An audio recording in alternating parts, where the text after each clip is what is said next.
And the final performance I'd like to highlight comes at the very end of the film by one of the all-time greats, Robert Duvall, who plays Boo. And despite the fact that he has maybe 5 minutes of screen time and speaks no lines, it's a role that Duvall, 31 at that time but still basically unknown, took very seriously. It was his decision to dye his hair blonde and stay out of the sun for several weeks to give this reclusive character a pale, almost albino appearance. And there's a wonderful touch when you first see him.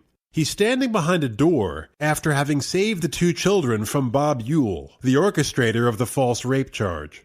And when the light in the room first exposes him, Duvall sort of narrows his eyes, like a shy animal that's been living in a cage.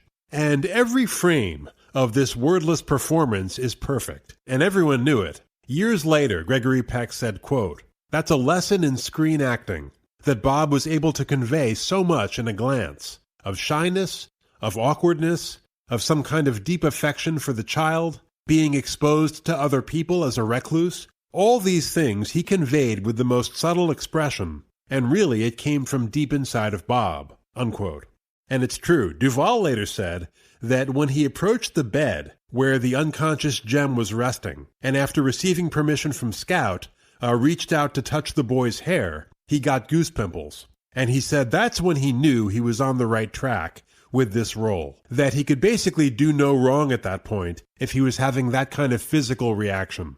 But looking at Duvall's career, I mean, it's not like this role instantly catapulted him to stardom. I was just watching Bullet, the Steve McQueen film released in 1968, so 6 years after Mockingbird. And there's Duvall playing what was probably his 100th walk-on role as a cab driver with 2 or 3 lines.